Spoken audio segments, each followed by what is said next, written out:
जो सच है उसे स्वीकार करना पड़ेगा, उसे मुंह नहीं मोड़ा जा सकता। उस सच्चाई को स्वीकार करनी होगी, उसे मुंह नहीं मोड़ा जा सकता, मुंह फेरा नहीं जा सकता, स्वीकार करना होगा। दरअसल मैं बात करने वाला हूं इनके बारे में। बॉलीवुड की अभिनेत्री हैं और नो डाउट इनका योगदान फिल्मों में बहुत रहा है। इन्हीं के बारे में बात करूंगा। हालांकि जब से इन्होंने जो कामें किया है उसके बाद कहीं ना कहीं इनके बारे में कहा जाता होगा या कहा जाएगा कि हो सकता है कि ये अपने पति को बचाने के लिए तमाम चीजें कर रही, कुछ भी कहा जा सकता है जो मैं बातें करने वाला हूं। लेकिन इन्हीं को केंद्रित करके मैं बात करूंगा। नमस्कार, आप देखें तिवारी भैया, मैं हूं वेद प्रकाश। दरअसल शिल्पा शेट्टी, इन्होंने जो बातें कही हैं उससे कहीं ना कहीं जो चिलगोजे पत्रकार हैं, जो चिलगोजे नेता हैं, जो चमचे हैं, वो कहेंगे कि अपने पति को बचाने के लिए बकायदा वो ये सब कुछ कर रही हैं। जो कर रही हैं मैं बताने वाला हूं, चिपक कर देखने की जरूरत है, वीडियोस को शेयर कर दीजिएगा। दरअसल शिल्पा शेट्टी ने कसीदे पढ़ दिए हैं। अब वो भी कसीदे ऐसा नहीं कि गलत उलट कसीदे पढ़ दिया हो, बकायदा कसीदे पढ़ी हैं नरेंद्र मोदी के नाम का।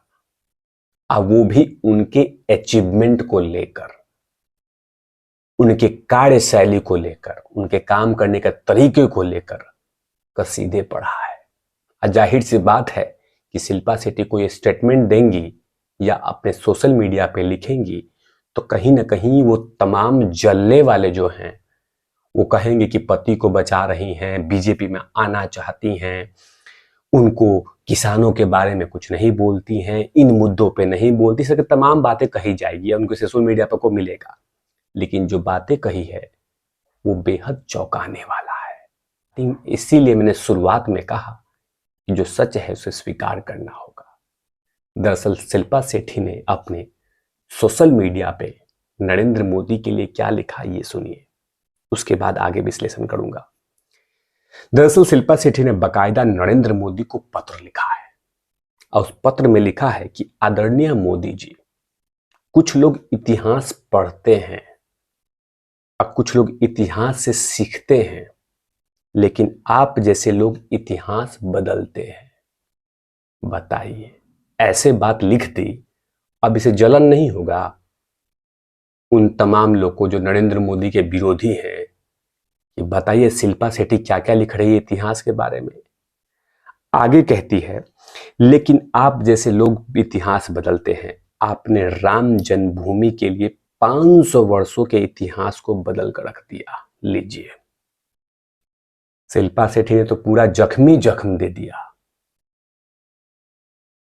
सारा क्रेडिट नरेंद्र मोदी को दे दिया।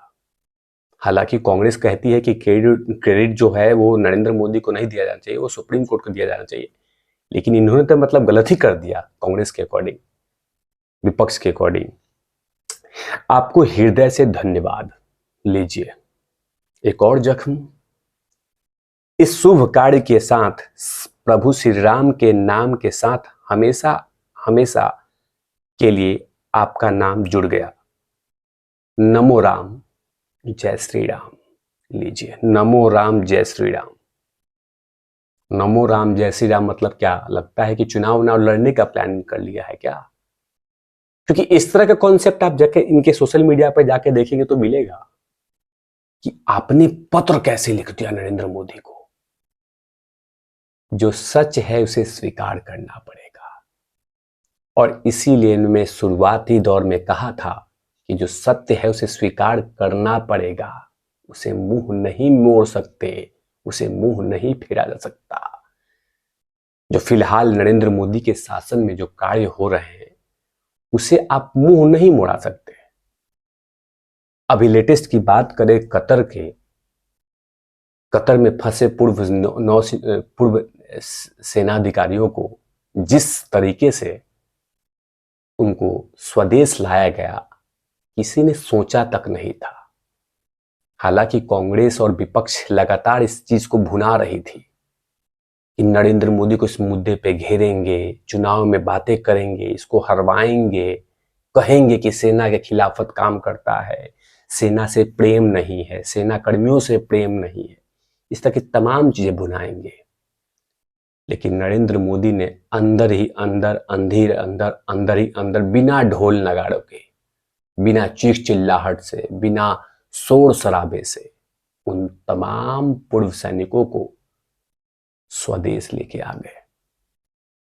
हालांकि ऊपर मन से कांग्रेस पार्टी बोल रही है कि हाँ, देश के जश्न में हम शामिल हैं, लेकिन कहीं पे भी कांग्रेस ने देश के प्रधानमंत्री के विदेश नीतियों का सराहना नहीं की, उनके बारे में कसीदे नहीं पढ़े, उनके बारे में अच्छाई एक शब्द नहीं लिखा, सिर्फ ये लिखा कि देश जश्न में जो शामिल है उसमें हम भी शामिल हैं। सोचिए घृणा कितनी है। हालांकि बोला जा सकता है कि नरेंद्र मोदी इस विदेश नीति पे आपको हम सम्मान देते हैं, सैल्यूट करते हैं, लेकिन नहीं। अब हम आते हैं टॉपिक पे कि कहीं ना कहीं शिल्पा शेट्टी ने देखा होगा और देख रही हैं कि देश में जिस तरह से बदलाव हो रहे हैं, देश में जिस तरह से कार्य चल रहे हैं, जैसे नरेंद्र मोदी की नीतियां काम कर रही हैं, वो अपने आप को रोक नहीं सकी।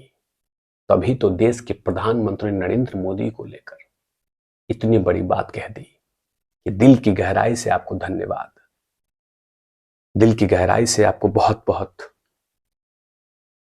कोटि कोटि नमन करता हूं। इसके बाद भारतीय जनता पार्टी के सोशल मीडिया पे उनके तरफ से क्या क्या लिखा गया, क्योंकि दरअसल उन्होंने चिट्ठी लिखी थी नरेंद्र मोदी को टैग करके। तो महाराष्ट्र भाजपा ने शिल्पा शेट्टी को जवाब देते हुए कहा कि फेमस एक्ट्रेस शिल्पा शेट्टी ने हाल में ही प्रधानमंत्री नरेंद्र मोदी को एक पत्र लिखा है और उन्हें धन्यवाद दिया है। श्री राम 5 शताब्दी तक वनवास रहे, आखिर में मोदी जी के प्रयासों के कारण उनका वनवास खत्म हुआ। शिल्पा जी ने इसके लिए प्रधानमंत्री को धन्यवाद दिया है। अब बताइए, भारतीय जनता पार्टी के नेताओं ने भी उनको अप्रिशिएट कर दिया कि धन्यवाद, आपने बातें कही है, लेकिन विपक्ष कहेगा कि ईडी से डराया गया है, इनको ईडी से धमकाया गया है, पति को बचा रही हैं, इस तरह की तमाम बातें कही जाएगी। लेकिन जो सच है उसको तो स्वीकार कीजिए। और ऐसे न जाने कितने सारे फिल्मी कलाकार हैं जो नरेंद्र मोदी के कार्य को लगातार कसीदे पढ़ते रहते हैं और उनके बारे में कहते रहते हैं। कांग्रेस इसे स्वीकार नहीं करेगी। हालांकि इस तरह की लगातार मैं खबरें और इस तरह की तमाम चीजें आप तमाम सभी के बीच में लेके आता रहता हूं। तब तक के लिए आप देखते रहे तिवारी भैया। मैं हूं वेद प्रकाश, कैमरामैन धूल लाठी के साथ। और नॉट लवीज।